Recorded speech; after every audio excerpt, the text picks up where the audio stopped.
नमस्कार किसान भाइयों, आपका भारतीय कृषि कर्मों में एक बार फिर से स्वागत है। किसान भाइयों, आज हम सरसों की खेती की वैज्ञानिक तथा आधुनिक विधि से किस प्रकार से कर सकते हैं इसके बारे में बात करने वाले हैं। किसान भाइयों, इस वीडियो से आपको सरसों की खेती से संबंधित A to Z जानकारी मिल जाएगी। यदि यह वीडियो आपने अंत तक देख लिया तो आपको कोई और वीडियो देखने की जरूरत नहीं पड़ेगी। किसान भाइयों, सरसों की फसल लगभग 4 से 5 महीने तक की होती है तथा फसल की यदि आपने सही से देखरेख कर ली तो प्रति एकड़ 13 से 14 कुंटल तक का पैदावार हो सकता है। किसान भाइयों, पिछले वर्ष किसानों को काफ़ी अच्छा इसमें रेट मिला था, जिस कारण से उन्हें किसान भाइयों को काफ़ी ज़्यादा मुनाफा भी हुआ था।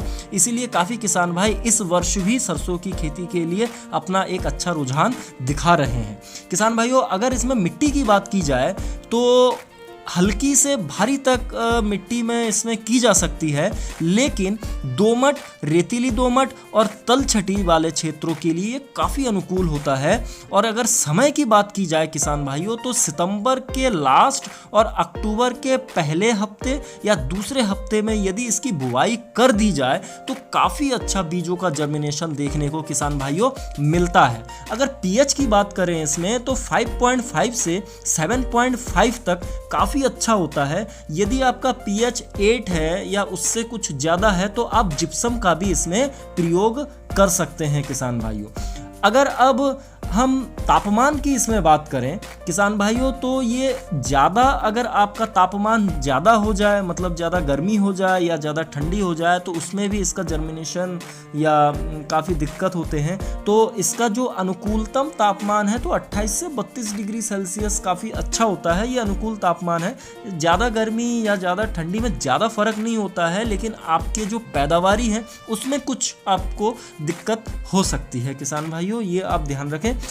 इसमें अगर उन्नतशील किस्में की अगर हम बात करें कि उन्नतशील किस्में कौन कौन सी है, तो पायनियर का 45S46, श्रीराम का 1666, पायनियर का 45S42, एडवांटा का ADV 414 और बायर की 5222 सबसे अच्छी वैरायटी मानी जाती है किसान भाइयों। और आपके क्षेत्र में जिस तरीके की वैरायटी लोग लगाते हैं या आप घर का बीज भी आप इसमें इस्तेमाल कर सकते हो, तो आप अपने क्षेत्र के हिसाब से जो आपका सूटेबल हो आप उसी हिसाब से उसकी वैरायटी आप लगा लीजिएगा।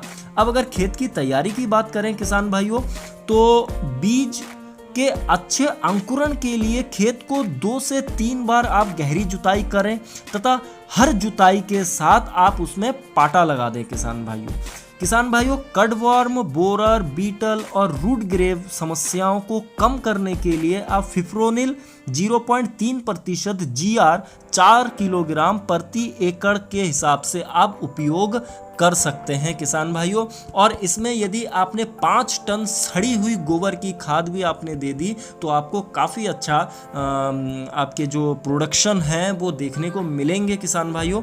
अब बेसल डोज की अगर इसमें बात करें कि आप बेसल डोज में इनमें क्या क्या दे सकते हो किसान भाइयों, तो बेसल डोज में प्रति एकड़ 60 kilogram urea, 125 kilogram single super phosphate, 25 kilogram muriate of potash, 25 kilogram magnesium sulphate, 2 kilogram boron 20%, 5 kilogram copper sulphate आप इसमें दे सकते हैं किसान भाइयों। और अगर बीज की हम बात करें कि आपको बीज कितना लेना है, तो प्रति एकड़ 2 किलो बीज आप ले सकते हो। 2 किलो बीज काफ़ी होता है। और यदि ये बीज आपका घर का है, आप घरेलू बीज का इस्तेमाल कर रहे हैं, तो इसका उपचार करना काफ़ी ज़रूरी होता है। और उन्नतशील किस्में भी यदि आप बाज़ार से यदि अच्छे बीजों को खरीद के ला रहे हो तो उनको भी आप उपचारित कर सकते हो किसान भाइयों।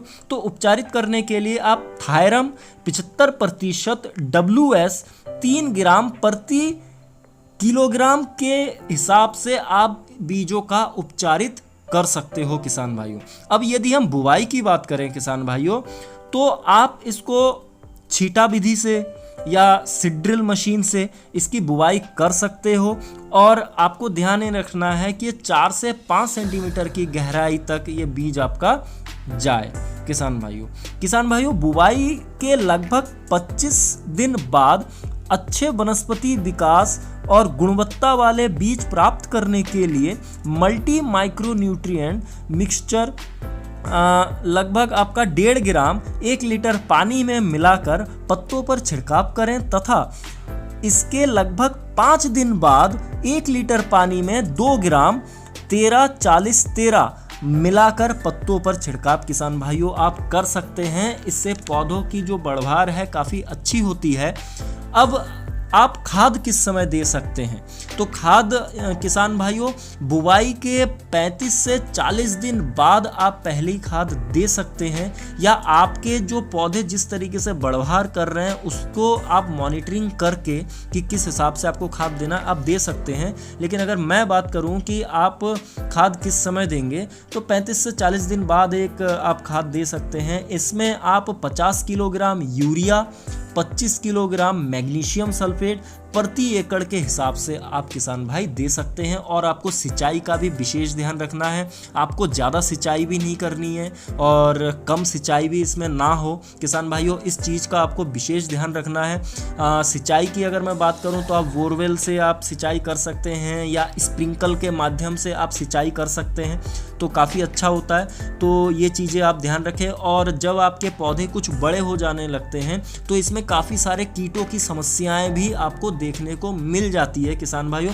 ज़्यादातर तो सरसों के खेतों में कीट बहुत कम लगते हैं, लेकिन फिर भी काफ़ी बार सरसों के खेत में एफिड है, थ्रिप्स है, जो रस चूसने वाले कीट होते हैं, इनका प्रकोप देखा जाता है। तो इनको कंट्रोल करने के लिए किसान भाई आप 1 लीटर पानी में 0.5 ग्राम मेलाथियोन 50% EC मिलाकर कम से कम आप 2 बार इसका छिड़काव कर सकते हैं। सॉफ्लाई के लिए 1 लीटर पानी में 2 ml कोनालोफास 25% EC मिलाकर छिड़काव आप कर सकते हैं किसान भाइयों। तो इससे आपके जो रस चूसने वाले कीट है उससे काफ़ी ज़्यादा आपको फ़ायदा मिल जाएगा। तो किसान भाइयों इस तरीके से आप इसकी मॉनिटरिंग करिएगा तो आप देखोगे कि आपकी जो पैदावारी है बहुत अच्छी होगी और काफ़ी अच्छा आपको मोटा मुनाफा होगा।